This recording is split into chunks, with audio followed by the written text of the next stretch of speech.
नमस्कार दोस्तों, स्वागत है आपका विजन आरएस यूट्यूब चैनल पर। आज के इस वीडियो में हम चर्चा करने जा रहे हैं 12 जून 2020 से संबंधित महत्वपूर्ण समसामयिक घटनाओं की। साथ में इस वीडियो से संबंधित पीडीएफ फाइल आपको डिस्क्रिप्शन में दिए गए टेलीग्राम लिंक के साथ में मिल जाएंगी। तो बढ़ते हैं आज के पहले प्रश्न की तरफ। ये काफी इंपॉर्टेंट प्रश्न है। इस प्रश्न की इंपॉर्टेंस आप ये लगा सकते हो कि इस प्रश्न के बारे में खुद माननीय प्रधानमंत्री जी ने ट्वीट करके खुशी जाहिर की थी। प्रश्न ये था कि हाल ही में आई एक रिपोर्ट के अनुसार भारत में एशियाई शेरों की संख्या में वृद्धि हुई है। तो वृद्धि प्रतिशत कितना है ये हमें बताना है। ऑप्शंस हमारे सामने है 20%, 25%, 27% और 29%। तो दोस्तों इस प्रश्न का सही उत्तर है एशियाई शेरों की संख्या में 29% की वृद्धि हुई है हाल ही में आई एक रिपोर्ट के अनुसार। ये देखिए टाइम्स ऑफ इंडिया में जारी एक सर्वे है, उसके अकॉर्डिंग आप देख सकते हो 29% वृद्धि के साथ में वर्तमान में अर्थात 2020 में जो एशियाई शेरों की संख्या है वो कुल कितनी हो गई है। तो देखिए वो हो गई है 674। वर्तमान में एशियाई शेरों की संख्या कितनी है ये भी इंपॉर्टेंट क्वेश्चन बन सकता है। तो एशियाई शेरों की संख्या है 674 और ये जो 29% की वृद्धि के बाद में ये संख्या हुई है 674। तो प्रति 5 साल से ये शेरों की गणना होती है। आप देख सकते हो 1990 से यहाँ पे चार्ट दे रखा है, उसमें जो है जो शेरों की संख्या में किस प्रकार से वृद्धि हुई है वो देख सकते हो। जो 2015 में जो अंतिम गणना हुई थी उसमें कुल शेरों की संख्या थी 523 और वर्तमान में है 674। तो फ्रेंड्स ये तो देखा हमने शेरों की संख्या के बारे में। यहाँ पे एक इंपॉर्टेंट फैक्ट और है, स्क्वायर किलोमीटर एरिया, वर्ग किलोमीटर जो एरिया है, कितने वर्ग किलोमीटर जो एरिया है उसमें कितनी शेरों की संख्या है। तो उसमें देखिए 2015 में था 22,000 वर्ग किलोमीटर का जो एरिया था, उसमें कुल शेरों की संख्या थी 523। वर्तमान में 30,000 वर्ग किलोमीटर का क्षेत्र है, उसमें कुल शेरों की संख्या, ध्यान रखना काफी इंपॉर्टेंट है, पूछा जा सकता है, 674 वर्तमान में एशियाई शेरों की संख्या है। इस प्रश्न के बारे में और डिटेल ये है कि भारत में एशियाई शेरों की संख्या में 29% की वृद्धि रिकॉर्ड दर्ज की गई है, जो कि हमने देखा। एशियाई शेरों की संख्या 2015 में 523 थी, जो वर्तमान अर्थात 2020 में 674 होगी, इसका भी हमने जिक्र किया, जो शेरों की आबादी में 29% की वृद्धि को दर्शाता है। अब यहाँ पे एक इंपॉर्टेंट चीज और आती है, इंपॉर्टेंट हमारे सामने एक फैक्ट आता है, पश्चिमी गुजरात में स्थित गिर वन्य अभ्यारण्य, यहाँ पे सर्वाधिक मात्रा है एशियाई शेरों की। कौन सा अभ्यारण्य है? अभ्यारण्य का नाम है गिर वन अभ्यारण्य। ये कहाँ पे स्थित है? ये गुजरात में स्थित है, पश्चिमी गुजरात में स्थित है, वहां पे जंगली शेर पाए जाते हैं और ये जो घोषणा हुई ये गुजरात सरकार ने की। तो काफी इंपॉर्टेंट क्वेश्चन है, इस इंपॉर्टेंट क्वेश्चन के बारे में सारी डिटेल्स आप देख सकते हो। सबसे पहले हमने पूछा था आपसे 29% की वृद्धि हुई।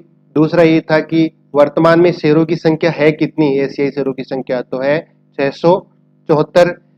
5 साल में गणना होती है, 2015 में था 523। रही बात वर्ग किलोमीटर क्षेत्र की, तो वर्तमान में जो क्षेत्र है वर्ग किलोमीटर वो कितना है, 30,000 वर्ग किलोमीटर क्षेत्र, जिसमें 8,000 वर्ग किलोमीटर क्षेत्र की वृद्धि हुई है पिछली अर्थात 2015 की जनगणना के आधार पर। तो ये हमने देखा बहुत ही इंपॉर्टेंट क्वेश्चन के बारे में। अगला प्रश्न है, हाल ही में किस राज्य को जल जीवन मिशन के लिए 1280 करोड़ रुपए की राशि देने की मंजूरी केंद्र सरकार ने की? ऑप्शन हमारे सामने है महाराष्ट्र, राजस्थान, मध्य प्रदेश और पंजाब। तो दोस्तों इस प्रश्न का जो सही उत्तर है, केंद्र सरकार ने मध्य प्रदेश को जल जीवन मिशन के लिए 1280 करोड़ रुपए की राशि देने की मंजूरी की। देखते हैं डिटेल में। जल शक्ति मंत्रालय अर्थात पेयजल और स्वच्छता ने प्रदेश को, मध्य प्रदेश को जल जीवन मिशन के क्रियान्वयन के लिए 1280 करोड़ रुपए की राशि देने की मंजूरी की। ये राशि वित्तीय वर्ष 2020-21 के लिए स्वीकृत की गई है। इस राशि से 26.27 लाख ग्रामीण घरों में नल कलेक्शन देने की कार्य योजना बनाई जाएगी। साथ में मध्य प्रदेश के लोक स्वास्थ्य यांत्रिकी विभाग ने 2020-21 का एक्शन प्लान राष्ट्रीय कमेटी के समक्ष प्रस्तुत किया था। इसके बाद इस कमेटी ने यह राशि मंजूर की। बकाया राशि के रूप में 244.95 करोड़ रुपए और इस वर्ष के केंद्रीय आवंटन और मिलने वाले राज्य के हिस्से के साथ प्रदेश को इस वर्ष जल जीवन मिशन के क्रियान्वयन के लिए कुल जो राशि मिलनी है वो है 3,093 करोड़ रुपए की राशि। तो वर्तमान में कितनी दी गई? जल जीवन मिशन के तहत 1280 करोड़ रुपए की राशि दी गई। इसका एक महत्वपूर्ण जो फैक्ट सामने आता है जल जीवन मिशन का, वो ये है कि 2024 तक सभी घरों में पीने योग्य स्वच्छ जल पहुंचाना जल जीवन मिशन का सबसे महत्वाकांक्षी उद्देश्य है। हाल ही में किस देश ने अपना पहला कोल अर्थात कोयला एक्सचेंज स्थापित करने का निर्णय लिया? विकल्प हमारे सामने है भारत, चीन, डेनमार्क और अमेरिका। तो इसका सही उत्तर है भारत ने हाल ही में अपना पहला कोल एक्सचेंज स्थापित करने का निर्णय लिया। क्या होता है कोल एक्सचेंज, इसके बारे में देखते हैं। जैसा कि आपको पता है, यहाँ पे एक चीज और इंपॉर्टेंट है, भारत कोयले का दूसरा सबसे बड़ा उत्पादक है पूरे विश्व में। ये भी इंपॉर्टेंट चीज ध्यान रखनी है। तो भारत कोयले का दूसरा सबसे बड़ा उत्पादक है। उसने अपना पहला कोयला व्यापार मंच स्थापित करने की घोषणा की है। इससे क्या होगा, एक प्रकार का कोल एक्सचेंज स्थापित किया जाएगा जहां पे बड़ी संख्या में विक्रेता और खरीदार कोमोडिटी के रूप में कोयले का व्यापार करने के लिए एक साथ मिल सकते हैं। इससे क्या होगा, व्यापार को बढ़ावा मिलेगा, तो भारत की जो ऊर्जा शक्ति है उसको भी बढ़ावा मिलेगा। तो इस प्रश्न का सही उत्तर है भारत अपना पहला कोल एक्सचेंज स्थापित करने का निर्णय लिया है। प्रश्न संख्या 4, हाल ही में जारी वर्ल्ड यूनिवर्सिटी रैंकिंग में कौन सा जो संस्थान है वो शीर्ष पर रहा? ऑप्शंस आपके सामने है, Stanford university, Harvard university, Oxford university और MIT। तो फ्रेंड्स, इस प्रश्न का जो सही उत्तर है वो है मैसाचुसेट्स प्रौद्योगिकी संस्थान, मैसाचुसेट्स इंस्टीट्यूट ऑफ टेक्नोलॉजी। उसको पूरी दुनिया में सबसे अच्छी रैंकिंग मिली है। अब यहाँ पे एक और चीज है कि MIT कौन सी कंट्री में है, तो ये है USA में। इस प्रश्न का सही उत्तर है वो है MIT है अमेरिका में। एक बहुत ही शीर्ष का जो टेक्निकल यूनिवर्सिटी है उसका दर्जा इसे मिलता रहता है, हर बार लगातार ये फर्स्ट रैंक पे चल रहा है। प्रश्न संख्या 5 बहुत ही इंपॉर्टेंट क्वेश्चन है, समुद्र के सबसे गहरे जल अर्थात डीपेस्ट पॉइंट जिसे बोलते हैं उसका नाम है चैलेंजर डीप। पूरे विश्व में जो सबसे गहरा जो समुद्री गर्त है उस गर्त का नाम क्या है? Challenger deep. तो देखिए दोबारा से देखते हैं, समुद्र के सबसे गहरे स्थल जिसका नाम है चैलेंजर डीप की सतह, वो सतह कितनी है? लगभग 36,000 फीट जो गहराई पर पहुंचने वाली दुनिया की पहली महिला कौन है? तो इस प्रश्न का हमें उत्तर देना है। ऑप्शंस हमारे सामने है, doctor Meliana, Maria Anti, doctor Kelly Sullivan, Mike Suliana. तो फ्रेंड्स, इस प्रश्न का जो सही उत्तर है वो है डॉक्टर केली सुलिवान पहली महिला है पूरी दुनिया की जो समुद्र के सबसे गहरे गर्त जिसको बोलते हैं चैलेंजर डीप, ये मेरियाना ट्रेंच में स्थित है। इसके बारे में डिटेल हम देखेंगे आगे। तो वहां पे पहुंचने वाली पहली महिला है डॉक्टर केली सुलिवान। तो देखिए, ये अमेरिकी जो स्पेस एजेंसी है जिसका नाम है नासा, ये भी ध्यान रखना है आपको, अमेरिका की जो स्पेस एजेंसी है उसका नाम है नासा। आप देख सकते हो भारत की स्पेस एजेंसी कौन सी है? इसरो। जैसे भारत में इसरो है वैसे अमेरिका में कौन सी एजेंसी है? नासा। तो नासा की पूर्व एस्ट्रोनॉट डॉक्टर केली सुलिवान ने पृथ्वी के सबसे गहरे पॉइंट जिसको नाम दिया गया मेरियाना ट्रेंच, मेरियाना ट्रेंच में भी एक पर्टिकुलर जगह की अगर हम बात करें तो वो है चैलेंजर डीप को छूने का रिकॉर्ड बनाया और पूरी दुनिया की पहली महिला बनी। इसमें खास बात यह है कि डॉक्टर केली सुलिवान स्पेस में भी जा चुकी है और पृथ्वी के सबसे गहरे पॉइंट जिसको नाम दिया गया चैलेंजर डीप वहां तक भी पहुंच चुकी है। तो बहुत बड़ी उपलब्धि के रूप में देखा जा रहा है। अब हम देखते हैं मेरियाना ट्रेंच के बारे में। मेरियाना ट्रेंच ये है, आप देख सकते हो मैप में, पश्चिमी जो प्रशांत महासागर है वहां पे स्थित है मेरियाना ट्रेंच। मेरियाना ट्रेंच का सबसे जो डीपेस्ट पॉइंट है उस पॉइंट का नाम है चैलेंजर डीप। तो मेरियाना गर्त विश्व का एक प्रमुख और बहुत ही गहरा महासागरीय गर्त है। इसको आप खड्डे के रूप में समझ सकते हो, समुद्र में पाया जाने वाला सबसे बड़ा गड्ढा, आप उसको इस तरह से समझो। तो ये पश्चिमी प्रशांत महासागर में स्थित है। सबसे पहले तो ये क्वेश्चन बहुत इंपॉर्टेंट है, मेरियाना ट्रेंच है कहाँ पे? तो मेरियाना ट्रेंच पश्चिमी प्रशांत महासागर में अवस्थित है। अगर आप वर्ल्ड मैप के हिसाब से देखो तो आप ये देख सकते हो जापान, ये देख सकते हो आप चाइना, फिलीपींस, इंडोनेशिया और ऑस्ट्रेलिया, ये इस लोकेशन पे जो क्षेत्र है ये है मेरियाना ट्रेंच।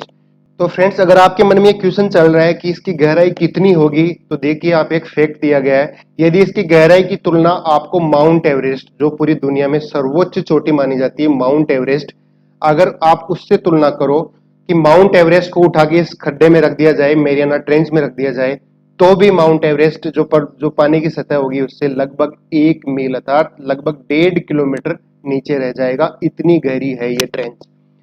ट्रेंच के बारे में जानकारी ये है, ट्रेंच की लंबाई है वह 2550 किलोमीटर। ट्रेन की चौड़ाई इस ट्रेंच की जो चौड़ाई है वो है 69 किलोमीटर।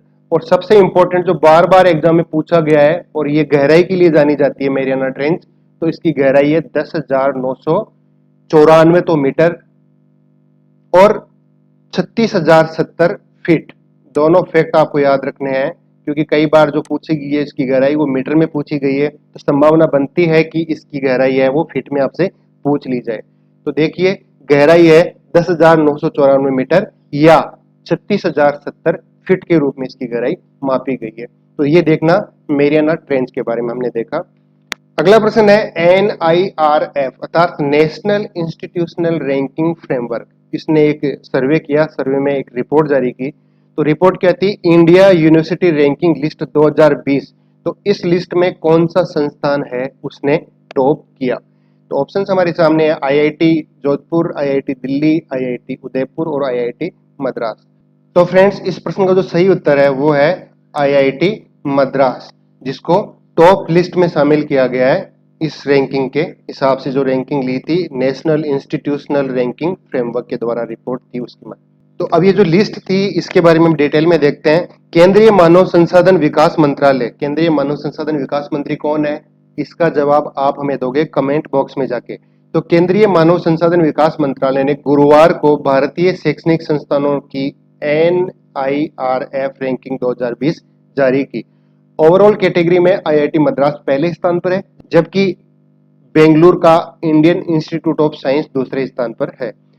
बात करें विश्वविद्यालयों की इस कैटेगरी में, तो IISc अर्थात Indian institute of science Bengaluru top पर है, दूसरे स्थान पर है JNU जवाहरलाल यूनिवर्सिटी दिल्ली और तीसरे स्थान पर है BHU अर्थात बनारस हिंदू यूनिवर्सिटी। ये जो पूरी लिस्ट है इस लिस्ट के बारे में डिटेल में यहाँ पे दे रखा है। NIRF के द्वारा जो रैंकिंग जारी की 2020 में आप देख सकते हैं। जो ओवरऑल रैंकिंग थी उसमें पहले स्थान पर है IIT मद्रास, दूसरे स्थान पर है Indian institute of science Bangalore और तीसरे स्थान पर है IIT दिल्ली। आप देख सकते हो ओवरऑल रैंकिंग के हिसाब से तो ये है। विश्वविद्यालयों की बात की जाए तो Indian institute of science Bengaluru पहले स्थान पर है, JNU दिल्ली दूसरे स्थान पर है और BHU वाराणसी तीसरे स्थान पर है। यह है विश्वविद्यालय के हिसाब से रैंकिंग। इंजीनियरिंग कॉलेजेस की बात की जाए तो IIT Madras first, IIT Delhi second और IIT बॉम्बे थर्ड। यह है इंजीनियरिंग के हिसाब से। मैनेजमेंट से संबंधित जो कॉलेजेस होती है उसके बारे में बात करें तो Indian institute of management Ahmedabad वो पहले स्थान पर है, IIM बेंगलोर दूसरे स्थान पर है और IIM कोलकाता तीसरे स्थान पर है। यहाँ पे एक इम्पोर्टेंट है, जो ये जो कैटेगरी है ये काफी इंपॉर्टेंट है, पूछ ली जाती है कॉलेज के बारे में। तो मिरिंडा हाउस जो दिल्ली की कॉलेज है वो पहले स्थान पर है, Lady Shri Ram college for women's second स्थान पे है और हिंदू कॉलेज नई दिल्ली थर्ड स्थान पे है। ऐसे चिकित्सा में दिल्ली का जो एम्स है वो फर्स्ट रैंक पे है, PGI जो चंडीगढ़ है वो दूसरे रैंक पे है और क्रिश्चियन मेडिकल कॉलेज जो वेल्लोर में है वो थर्ड रैंक पे है।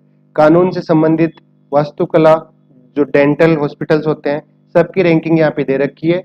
ये रैंकिंग NIRF द्वारा 2020 में जारी की। आप स्क्रीनशॉट ले सकते हो इस लिस्ट का या फिर नोट डाउन कर सकते हो अपनी वीडियो को पॉज करके। साथ में इसी प्रकार के वीडियोस के लिए आपको सब्सक्राइब करना होगा विजन RS यूट्यूब चैनल। इस यूट्यूब चैनल के माध्यम से आपको डेली आगामी समस्त प्रतियोगी परीक्षाओं को मद्देनजर रखते हुए इंपॉर्टेंट करंट अफेयर्स के क्वेश्चन आपको यहाँ पे करवाए जाते हैं, साथ में उनका रिवीजन करवाया जाता है। और जल्दी विजन RS यूट्यूब चैनल लेके आ रहा है आपके लिए टेस्ट सीरीज, जो कि आपके लिए बहुत ही महत्वपूर्ण साबित होगी। हाल ही में भारत की कौन सी क्रेटर झील का रंग गुलाबी हो गया? तो ऑप्शंस आपके सामने है खांडवी, निक्की, लोनार और मणिका। ये देखिए इस तरह से झील का रंग है वो गुलाबी हो गया। वैज्ञानिक जो लोग हैं वो भी इसको लेके काफी आश्चर्यचकित है कि क्यों ये हुआ, इसके पीछे तर्क ढूंढे जा रहे हैं। तो वो झील कौन सी है दोस्तों? वो झील है महाराष्ट्र की लोनार झील, जिसका रंग गुलाबी हो गया। इस झील के बारे में जानकारी ये है कि महाराष्ट्र की जो लोनार झील है वो बुल्डाना जिले में स्थित है। सबसे पहले तो ये जानकारी आपके पास। इसके अतिरिक्त इस झील का निर्माण एक उल्का पिंड के पृथ्वी से टकराने के कारण हुआ था। ये काफी बार पूछा जाता है कि लोनार झील का निर्माण किस तरीके से हुआ। तो एक उल्का पिंड हजारों साल पहले पृथ्वी पर आके गिरा उस उल्कापिंड के टकराने से इस झील का निर्माण हुआ। कालांतर में बारिश हुई, जैसे जैसे समय बीतता गया बारिश हुई तो इस झील में पानी आ गया। अब एक बहुत ही विस्मयकारी घटना सामने आई है कि अचानक से इस झील का रंग हो गया गुलाबी, जिसके लिए वैज्ञानिक वगैरह चर्चा कर रहे हैं। तो हमें झील ध्यान रखनी है। वैसे भी ये खारे पानी की झील है। अगर आपसे पूछा जाए तो ये झील कौन सी झील है, ये झील खारे पानी की एक महत्वपूर्ण झीलों में गिनती होती है। कहाँ पे स्थित है? महाराष्ट्र में स्थित है। इस झील की अधिकतम जो गहराई है वो है 150 मीटर। लोनार झील का निर्माण कैसे हुआ, ये काफी बार पूछा गया है। तो लोनार झील का निर्माण हुआ था, वो हुआ था पृथ्वी के टकराने से। एक उल्कापिंड आया, वो पृथ्वी से टकराया, उसमें खड्डा हो गया, जिसमें धीरे धीरे बरसात का पानी इकट्ठा होकर झील का रूप ले लिया। अगला प्रश्न है, हाल ही में ए बर्निंग उपन्यास किसके द्वारा लिखा गया? ऑप्शंस आपके सामने है, मेघा मजुमदार, अनिल वल्लूरी, सुमन शर्मा, मानवेंद्र नाथ। जैसा कि आपको पता है, इस प्रश्न का जो सही उत्तर है, ए बर्निंग जो उपन्यास है वो मेघा मजुमदार ने लिखा। एक्चुअली जो उपन्यास है वो किससे संबंधित है? एक विशेष आतंकी घटना के ऊपर यह आधारित है, जिसके बारे में मेघा मजुमदार ने उपन्यास लिखा। प्रश्न संख्या 9, कोविड 19 से निपटने वाले देशों की सुरक्षा और जोखिम मूल्यांकन रिपोर्ट में भारत की कौन सी रैंकिंग रही है? तो इस प्रश्न का जो सही उत्तर है, कोविड 19 की जो स्थिति बनी हुई है उस स्थिति में सुरक्षा और जोखिम का जो मूल्यांकन होता है उसके आधार पर एक रिपोर्ट जारी की। उस रिपोर्ट में भारत की जो रैंकिंग आई वो थी 56। तो अब हम देखते हैं 11 जून का प्रश्न। तो इस 11 जून के प्रश्न का उत्तर है डॉक्टर मंजुला बरेठा। तो 11 जून का प्रश्न ये था, उम्मेद ग्रंथावली पुस्तक की लेखक कौन है? तो आपके पास में अब सही उत्तर है, उम्मेद ग्रंथावली पुस्तक की लेखक है डॉक्टर मंजुला बरेठा। आज का प्रश्न अर्थात 12 जून का प्रश्न है, निम्नलिखित में से कौन सी वो फर्म है जिसे पीएम अर्थात प्रधानमंत्री केयर्स कोष की ऑडिट करने का जिम्मा मिला है? ऑप्शंस आपके सामने है। तो क्या होता है पीएम केयर्स कोष, ये क्यों चर्चा में था, इसके बारे में जो ऑडिट करने वाली जो एजेंसी है उसके बारे में भी जो भी आपके पास डिटेल्स हैं, सारी की सारी जानकारी आप हमें कमेंट बॉक्स में साझा करेंगे। So thanks for watching vision RS YouTube channel. इस यूट्यूब चैनल के माध्यम से आपको करंट अफेयर्स व सामान्य अध्ययन की जानकारी रोजाना वीडियोस के साथ में दी जाती है। साथ में इस प्रकार के वीडियो बनाए जाते हैं जो आगामी समस्त प्रतियोगी परीक्षाएं हैं उनमें आपके लिए काफी लाभदायक साबित होंगे। तो आज ही सब्सक्राइब करें विजन आरएस यूट्यूब चैनल, अगर आपने सब्सक्राइब नहीं किया है तो। इससे क्या होगा, आपको सारी वीडियोस की अपडेट तुरंत मिल जाएगी। जैसे ही वीडियो डालेंगे हम यूट्यूब पे आप तक पहुंच जाएगा।